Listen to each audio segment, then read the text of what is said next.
Do you ever feel like you're hitting a moving target?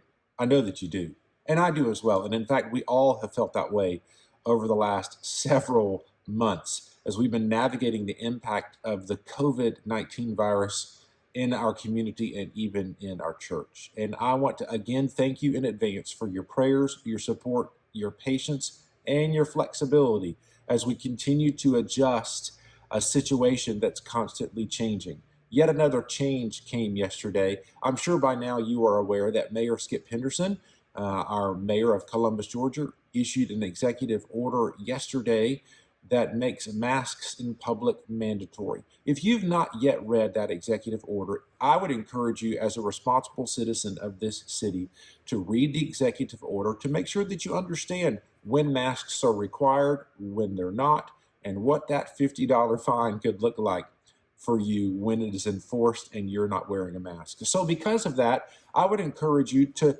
read Romans 13:1 and understand your responsibility as a citizen in this city, whether you live in the city or just conducting business in the city while you're here. It's our responsibility to submit to that authority when you're going to the grocery store, to the restaurant, or conducting your business. So I encourage you to read that and be informed. It also is our responsibility as a church to make sure that we're doing our part. So if you'll read the mandate and the executive order, you'll better understand some things I'm about to say. But I want you to hear, first and foremost, the bottom line of the bottom lines. What we are doing on Sundays in person is not going to change.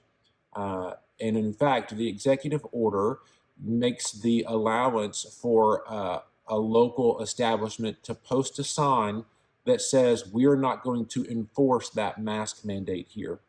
The elders and the deacons have collaborated together, and we're going to post that sign. And here's why we'll post that sign. Here's what that means and what that doesn't mean. We have said from the beginning, we highly recommend that you wear a mask. And we continue to say that we recommend that you wear a mask. I'm in the Welcome Center of our church right now. In the background, you can see some of our social distancing signage, some of our hand sanitizer stations. There's even a table with a basket of masks that are available for you when you enter the space, that if you don't have a mask, you can pick one up.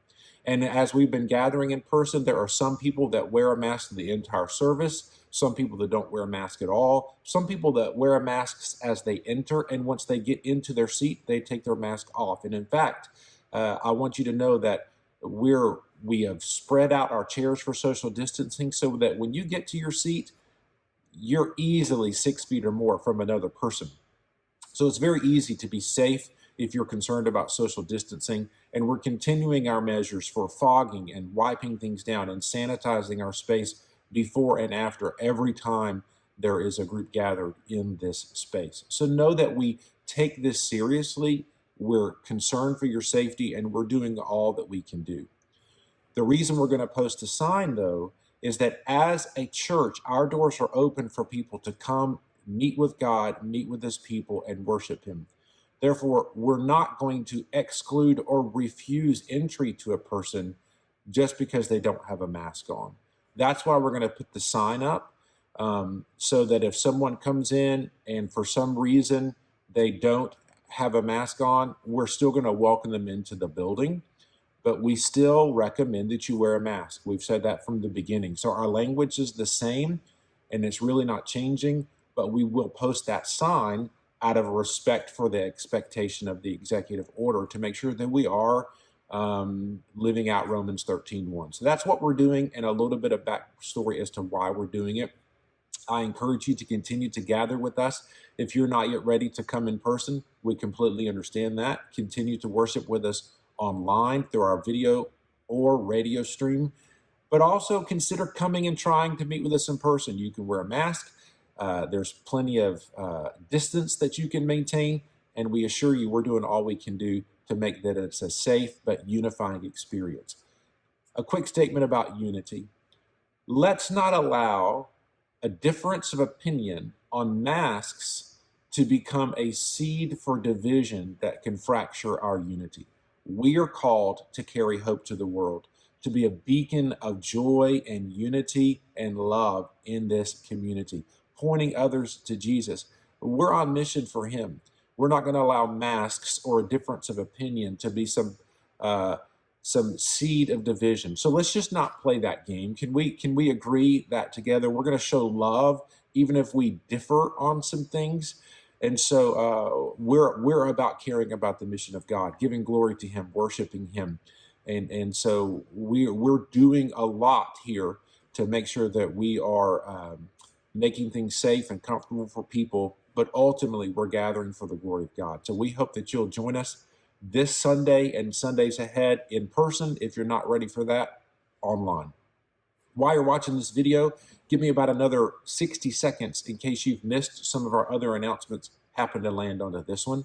September the 6th, we'll begin phase 4 as we re-enter into more of our on-campus and in-person experiences. So September the 6th is a big date because our service times will change to 9:30 and 11. That will allow us to give adult life groups the option to meet in person and on campus, but do that at 2 separate times to just allow for more social distancing. So at 9:30, we will have a worship hour and a life group hour. And then at 11, we will have a worship hour and a life group hour. Also at 11, we will be adding a separate venue in our cafeteria that will be more of a kid-friendly experience for families to come. Parents can come sit with their children, socially distanced, and the music will be more kid-friendly. In fact, it'll be the same music that you're seeing on the live stream. Some weeks Pastor Steve may communicate there. Some weeks you may see the sermon that is happening in the main worship room. So those are just more and more options. We're doing our best to even move closer to having a full spectrum of ministry on campus for kids and students. But the key ingredient for that is your ability and comfort level to volunteer. So begin now to pray about how and when you can go online, volunteer, so that we can prepare ourselves, God willing, sometime in the middle of October, if we have our volunteer base in place, that we can open back up for even kids services, assuming that the impact of COVID-19 in our community is trending down. So lots of variables there that we're watching. All that being said, know that we love you, we're excited, we celebrate what God is doing, and we thank you for your prayers and support through this time. Have a great day, and I will see you Sunday.